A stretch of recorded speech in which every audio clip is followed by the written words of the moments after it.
you have a great day today. And today we're talking about Genesis chapter 26.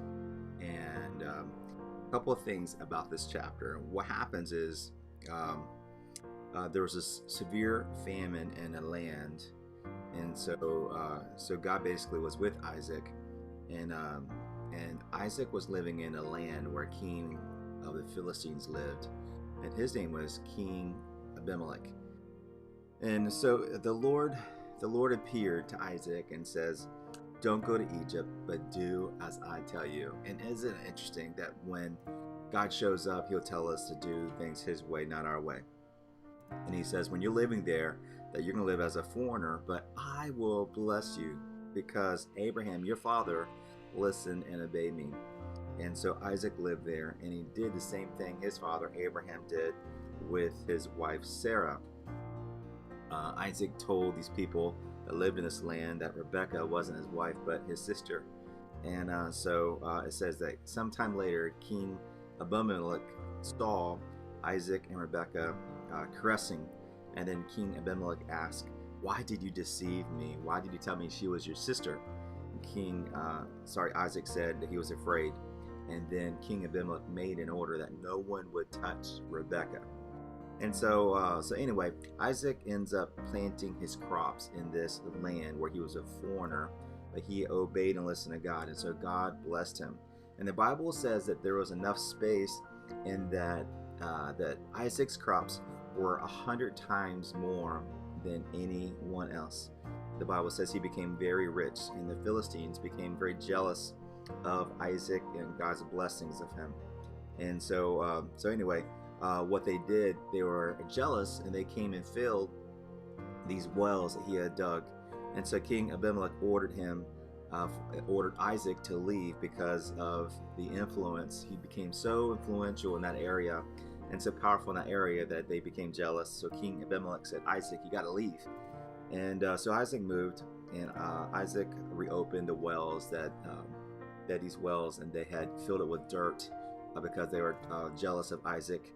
And so he goes and he removes all of that dirt and he reopens the wells, and that he actually discovered new wells.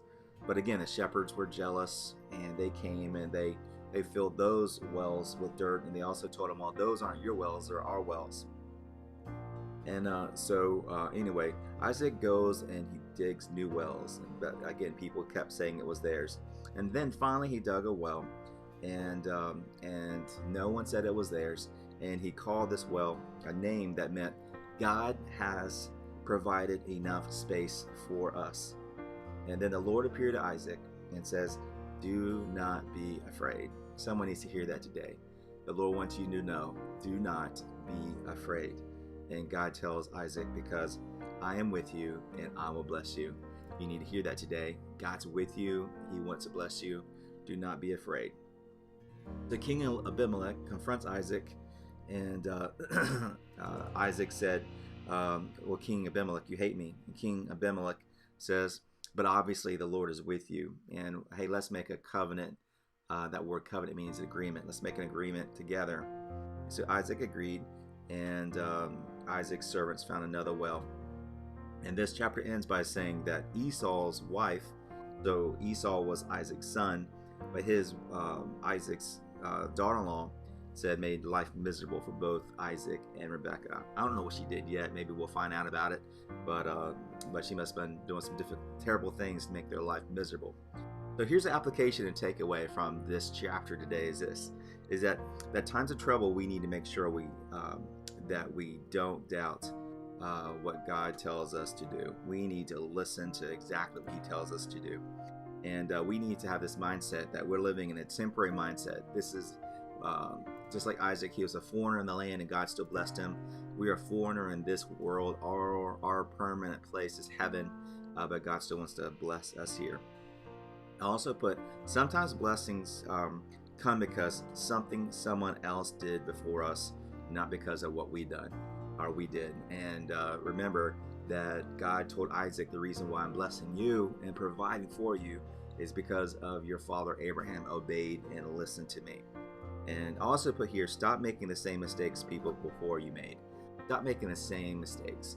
And so remember, Isaac's father Abraham said his wife Sarah was his sister, and to fool people and believing that she was his sister.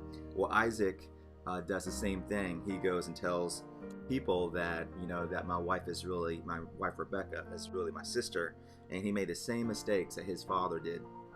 And so, but my application is stop making the same mistakes people around you make.